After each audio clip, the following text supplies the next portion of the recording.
கல்வியில் சிறந்த தமிழ்நாடு அரசு நிகழ்வில் ஏன் இத்தனை சினிமா ஸ்டார்ஸ் எழும் விமர்சனம். என்ன காரணம்? நியூஸ் 10 தமிழ் நேயர்களுக்கு வணக்கம். நேற்று சென்னையில் நடைபெற்ற கல்வியில் சிறந்த தமிழ்நாடு நிகழ்வு பெரிய அளவில் கவனம் பெற்றது. இந்த நிகழ்ச்சி மக்களிடையே பெரிய அளவில் பாராட்டுகளை பெற்று வருகிறது. ஆனால் அதே சமயம் இந்த நிகழ்ச்சி முழுக்க சினிமா துறையினருக்கு முக்கியத்துவம் கொடுப்பது, திரைப்பிரபலங்கள் பலர் அழைக்கப்பட்டது விமர்சனங்களை சந்தித்து வருகிறது. நேற்று கல்வியில் சிறந்த தமிழ்நாடு என்ற நிகழ்ச்சி சென்னையில் நடைபெற்றது. இதில் தமிழ்நாடு முதல்வர் ஸ்டாலின், தெலுங்கானா முதல்வர் ரேவந்த் ரெட்டி, துணை முதல்வர் உதயநிதி ஸ்டாலின் உள்ளிட்டோர் கலந்து கொண்டனர். இந்த நிகழ்ச்சியில் தமிழக அரசின் திட்டங்கள் மூலம் தாங்கள் எந்த அளவுக்கு பயன்பெற்றுள்ளனர் என்பது குறித்து விளக்கி பேசினர். புதுமை பெண் திட்டம், நான் முதல்வன் திட்டம் உள்ளிட்ட பல திட்டங்கள் மூலம் பயனடைந்த மாணவ மாணவியர் நேற்று மேடையில் தங்கள் அனுபவங்களை, திட்டத்தால் அடைந்த பயன்களை பேசினர்.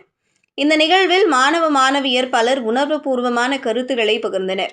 வாழ்க்கையில் நிலவும் கடும் கஷ்டங்களும் வறுமைக்கும் இடையில் அரசின் திட்டங்கள் தங்களுக்கு எப்படி உதவியது என்ற நிகழ்ச்சியாக தங்கள் அனுபவங்களை பகிர்ந்து கொண்டனர். நேற்று நடந்த இந்த நிகழ்வில் நடிகர் சிவகார்த்திகேயன், இயக்குநர்கள் வெற்றிமாறன், தியாகராஜா குமாரராஜா, தமிழரசன் பச்சமுத்து, TJ ஞானவேல் உள்ளிட்ட பலர் இந்த நிகழ்வில் கலந்து கொண்டனர்.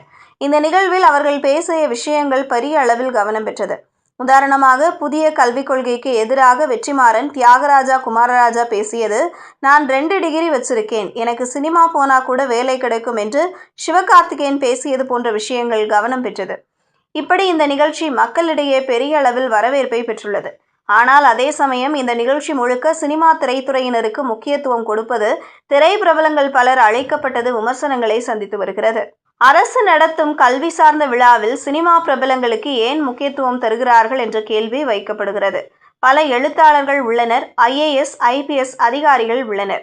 தமிழ்நாட்டிலேயே சாதித்த பல முகங்கள் உள்ளனர். அவர்களை பேச அழைத்திருக்கலாம். இளைஞர்களே பல சாதனை படைத்து இதுபோன்ற மேடைகளில் பேச வாய்ப்பில்லாமல் இருக்கிறார்கள். அவர்களை அழைத்து இருக்கலாமே என்று விமர்சனங்கள் வைக்கப்படுகின்றன.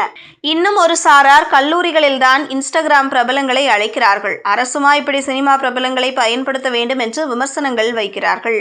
என்ன விளக்கங்கள் இருந்தாலும் அரசு தரப்பில் சினிமா பிரபலங்களுக்கு இடம் கொடுப்பது போல மற்ற துறை சாதனையாளர்களுக்கு இடம் கொடுக்கலாம் என்றே விமர்சனங்கள் வைக்கப்படுகின்றன.